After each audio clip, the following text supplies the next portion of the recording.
ভয়াবহ বিস্ফোরণে উড়ে গেল মাদ্রাসা। মাদ্রাসাটি থেকে উদ্ধার হয়েছে ককটেল, রাসায়নিক পদার্থ এবং বোমা তৈরি বিভিন্ন সরঞ্জাম। বিস্ফোরণের তীব্রতা এতটাই ছিল যে মাদ্রাসাটির একতলা ভবনের কয়েকটি দেওয়াল উড়ে গিয়েছে। চাঞ্চল্যকর এই ঘটনাটি ঘটেছে বাংলাদেশের ঢাকার কেরানীগঞ্জের। শুক্রবার 26শে ডিসেম্বর বিকেল ঠিক সেই সময় ঢাকার দক্ষিণ কেরানীগঞ্জের হাসনাবাদ এলাকার উন্মুলকুড়া ইন্টারন্যাশনাল মাদ্রাসার একতলা ভবনে এই ভয়াবহ বিস্ফোরণের ঘটনা ঘটে। বিস্ফোরণে জখম হয়েছে বেশ কয়েকজন মহিলা। প্রত্যক্ষদর্শীরা জানিয়েছেন বিস্ফোরণের তীব্রতা এতটাই ছিল যে ভবনের দুটি ঘরের দেওয়াল সম্পূর্ণ ধসে দেয়। ফাটল দেখা যায় ছাদ ও বিমেও। পাশের আরও একটি ঘরেও ফাটল ধরেছে। ওই ভবনের সংলগ্ন অন্য একটি বাড়ির দেওয়াল ও জানলাও ক্ষতিগ্রস্ত হয়েছে। স্থানীয়দের বক্তব্য, এই মাদ্রাসায় 50 জন পড়ুয়া ছিল। শুক্রবার ছুটি থাকায় মাদ্রাসা বন্ধ ছিল, না হলে বড় ধরনের প্রাণহানি হতে পারত।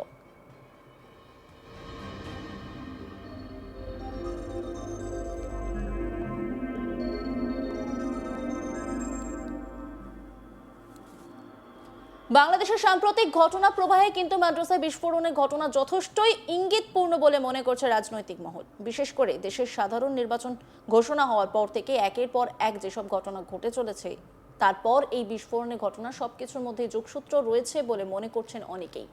একই সঙ্গে ছুটির দিন হওয়ায় হতাহতের সংখ্যা নেই, কিন্তু যদি মাদ্রাসা খোলা থাকতো, এই বিস্ফোরণের ঘটনা ঘটতো সেই সময়, তাহলে কি হতো এটা ভেবে শিউরে উঠছেন অনেকে।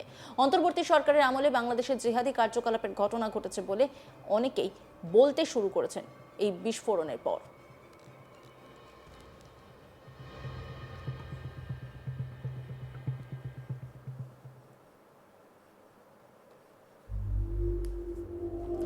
সাবেক প্রধানমন্ত্রী হাসিনার দেশত্যাগের পর বাংলাদেশের ভারত বিরোধিতা বাড়ছে প্রতিনিয়ত। সে দেশের কট্টরপন্থী মৌলবাদী নেতা থেকে শুরু করে ছাত্রনেতা সবার মুখেই ভারত বিরোধিতা চরমে উঠেছে।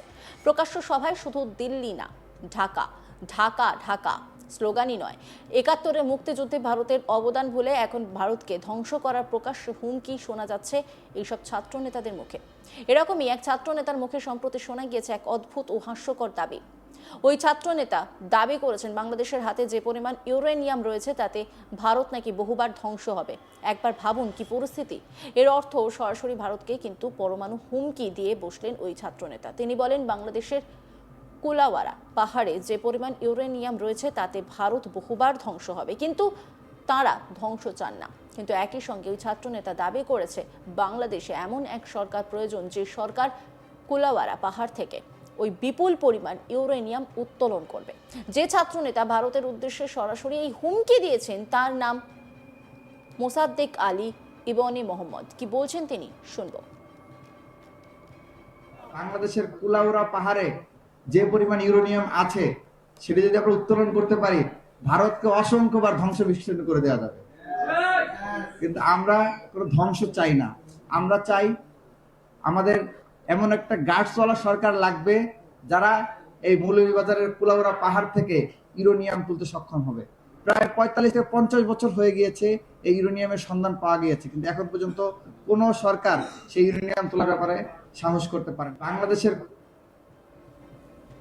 বাংলাদেশে ক্রমশই বাড়ছে ভারত বিরোধিতা। সেদেশের বিভিন্ন ছাত্র নেতা, মৌলবাদী নেতা ও অন্যান্য কর্তা ব্যক্তিদের বক্তব্যে প্রায়শই ধরা পড়ছে ভারত বিরোধী সুর।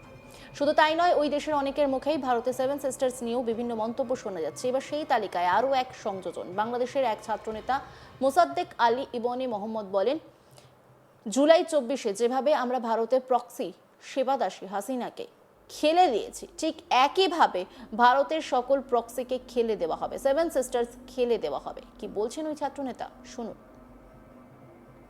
আমরা হুঁশিয়ারি করে বলে দিতে চাই, বাংলাদেশের মাটিতে আর কোন ভারতীয় প্রক্সিদের মেনে নেওয়া হবে না।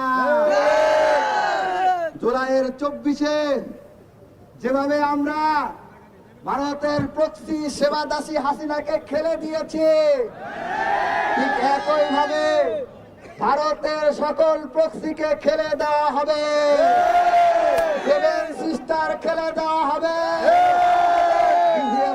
ভারতীয় পোর্শনকে খেলে দেওয়া হবে, মিডিয়াকে খেলে দেওয়া হবে।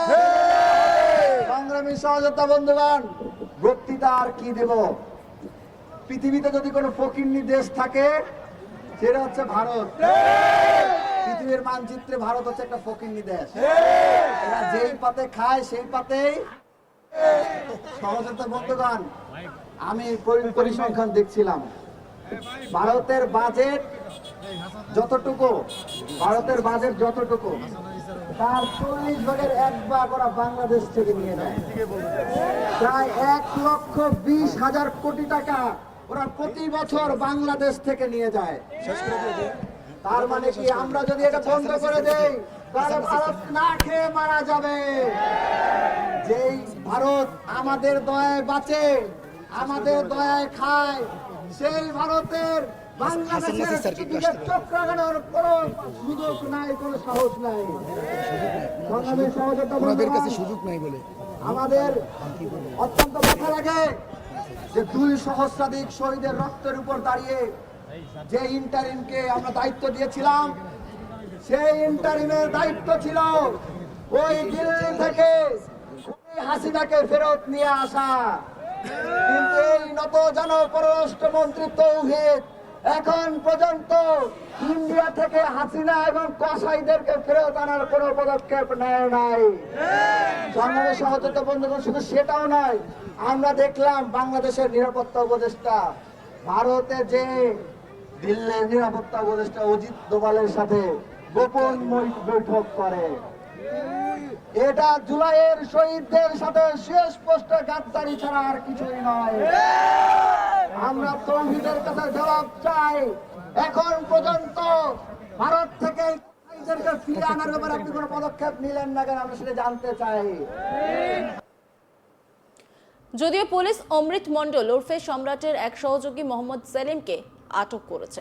তার কাছ থেকে 2টি আগ্নেয়াস্ত্র উদ্ধার হয়, যার মধ্যে রয়েছে একটি পিস্তল এবং একটি লোকাল 1 শুটার বন্দুক। মোহাম্মদ সেলিমের সঙ্গে অমৃত মণ্ডলের সত্যি কোনো যোগাযোগ ছিল কিনা সেটা যাচাই করে দেখেনি আজ তাক বাংলা। পুলিশ কর্মকর্তারা জানিয়েছেন, সম্রাটের বিরুদ্ধে কমপক্ষে 2টি মামলা রয়েছে, যার মধ্যে একটি হত্যা মামলা।